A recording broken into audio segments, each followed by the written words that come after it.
నమస్కారం. ఫైనల్గా ఆ రోజు రానే వచ్చింది. టీ20 ప్రపంచ కప్ ఫైనల్. ఈరోజు రాత్రికి క్రికెట్ ప్రపంచానికి కొత్త రాజు ఎవరో తేలిపోతుంది. టెన్షన్ అయితే పీక్స్లో ఉంది. స్టేజ్ మొత్తం సెట్ అయిపోయింది.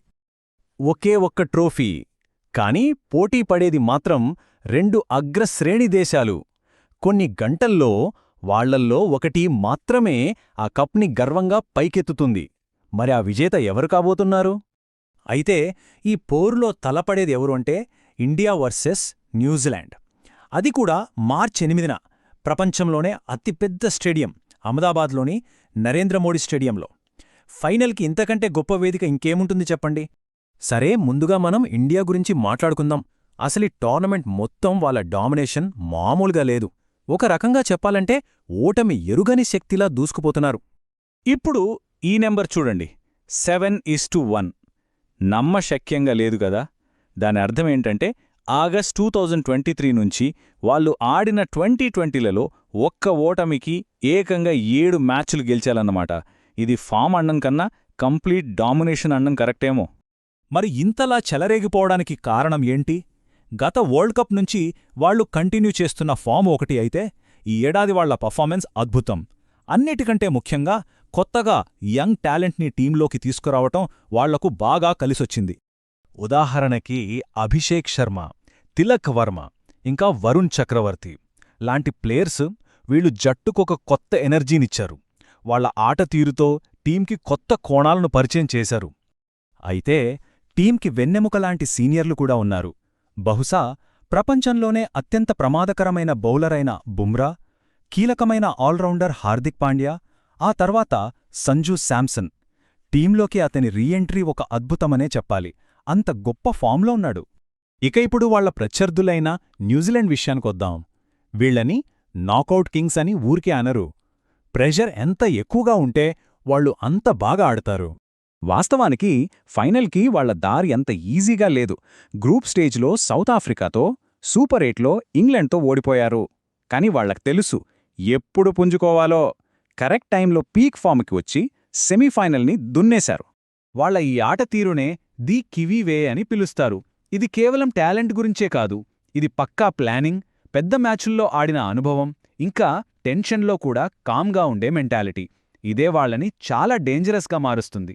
దానికి తోడు వాళ్లకొక బలమైన మోటివేషన్ ఉంది.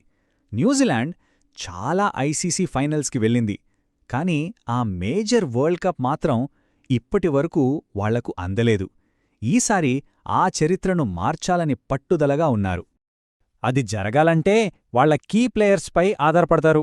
అద్భుతమైన ఆల్రౌండర్ రచిన్ రవీంద్ర, వాళ్ల కూల్ కెప్టెన్ మిచెల్ శాంట్నర్, ఇంకా ఈ ఫైనల్లో సెంటర్ ఆఫ్ అట్రాక్షన్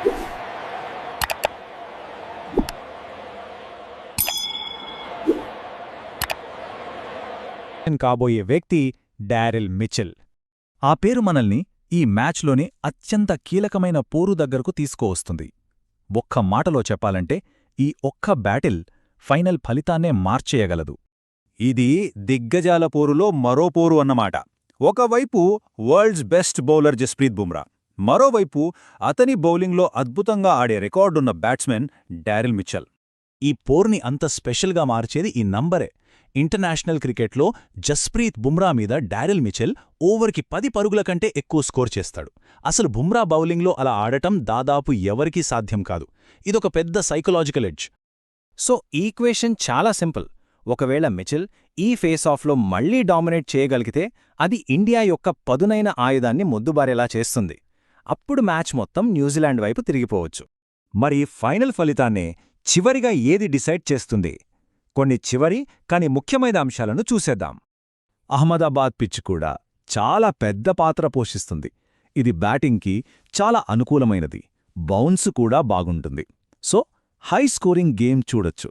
ఇంకో విషయమేంటంటే ఇక్కడ చేజింగ్ టీమ్స్కి మంచి రికార్డుంది. గత 8 మ్యాచులలో 5 సార్లు చేజింగ్ టీమే గెలిచింది. కాబట్టి టాస్ చాలా కీలకం కాబోతుంది. ఇక టీమ్ స్ట్రాటజీ గురించి ఇండియన్ కెప్టెన్ సూర్యకుమార్ యాదవ్ వాళ్ల టీం బ్యాలెన్స్ని మెచ్చుకున్నాడు. సంజూ శాంసన్ రాకతో టాప్ ఆర్డర్ బలోపేతమైందని, అది ఒక గేమ్ చేంజర్ అని అన్నాడు. అంటే వాళ్ల టీం కాంబినేషన్ మీద వాళ్లు చాలా కాన్ఫిడెంట్గా ఉన్నారన్నమాట. కానీ అసలైన పవర్ఫుల్ మాట మాత్రం న్యూజిలాండ్ కెప్టెన్ మిచెల్ శాంట్నర్ నుంచొచ్చింది. ఆయనేమన్నారంటే, ఈ ఒక్కసారి ట్రోఫీ గెలవడం కోసం కొన్ని కోట్ల గుండెల్ని బద్దలు కొట్టడానికైనా నేను వెనుకాడను. వావ్, ఇది కదా అసలైన ఫైటింగ్ స్పిరిట్. ఆ ఒక్క మాట చాలు వాళ్ల కసి ఏ రేంజ్లో ఉందో చెప్పడానికి. చివరికి అంతా ఈ ఒక్క ప్రశ్న చుట్టూనే తిరుగుతుంది.